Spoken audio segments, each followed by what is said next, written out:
this episode of Tips and Tricks.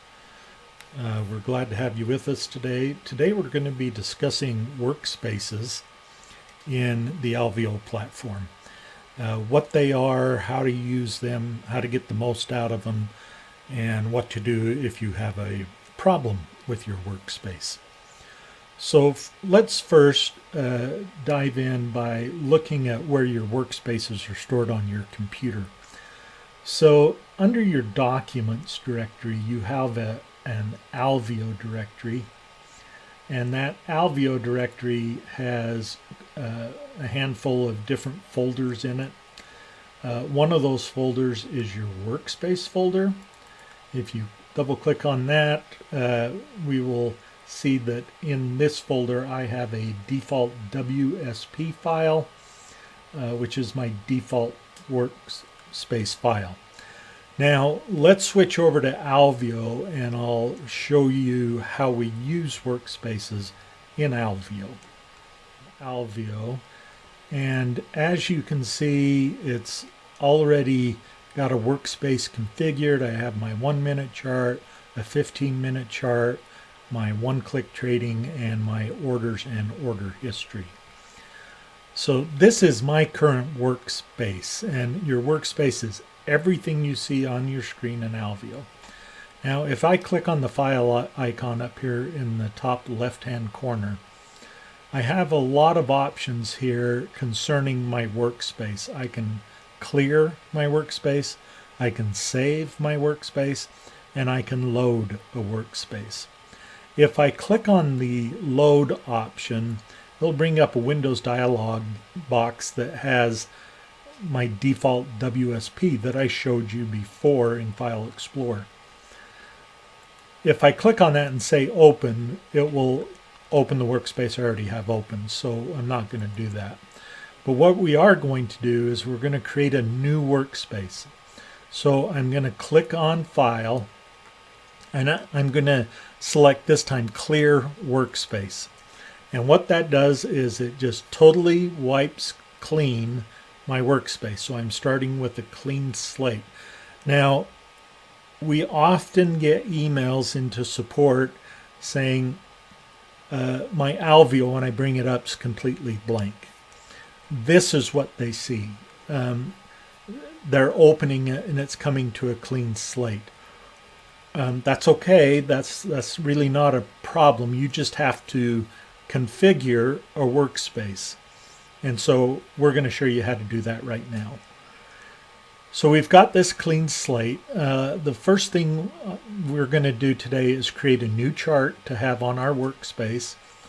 For this example, I'm going to use the Euro GBP and say create a new chart.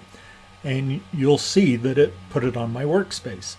Now if I wanted to, I could save this as a workspace. It's not too terribly helpful. It's difficult to place trades and to see my trades, so I want to do a little more configuration.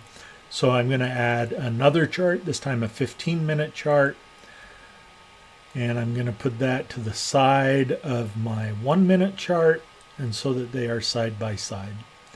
I also want one-click trading, and I want that under my 15-minute chart, so we're just going to drop it there.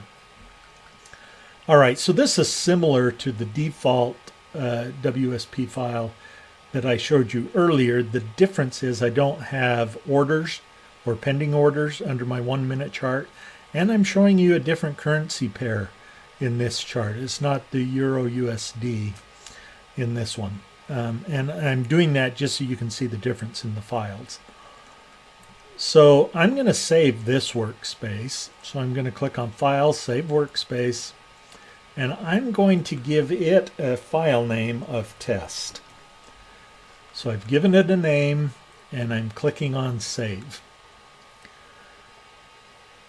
So now if I click on Load Workspace, I see two files in this directory now.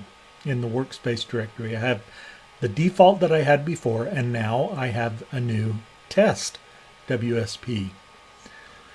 If I click on the default and open it, my test workspace will go away and my default will be loaded.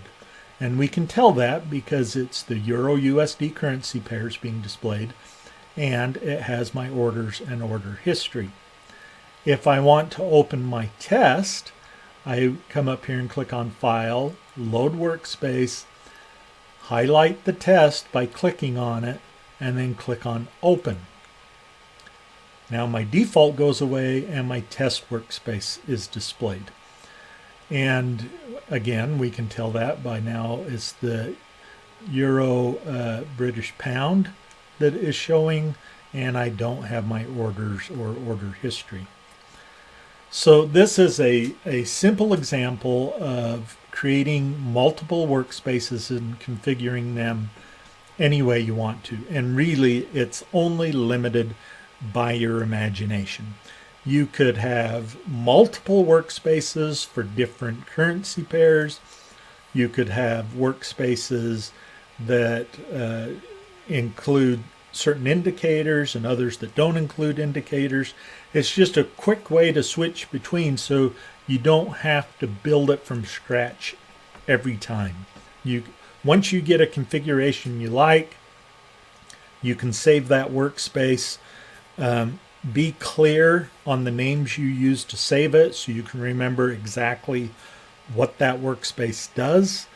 And it will help you in the future when you get multiple workspaces and knowing which one you want to open.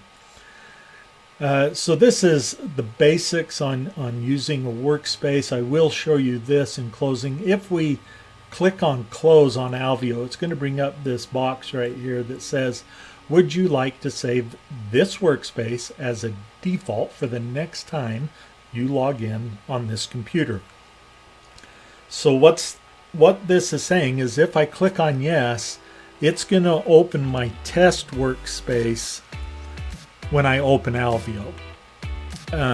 If I click on no, it will open my default workspace when I open Alveo. And sometimes this is confusing for customers as to why it's bringing up something different than what they thought it should. You don't have to use this. You can just always click on no, and then if you want to load new workspaces, you click on File. You can load your workspace from this drop-down menu. I hope this has been helpful for you today. If you have any further questions, you can always email support@traderonthestreet.com. Have a good day. Thank you.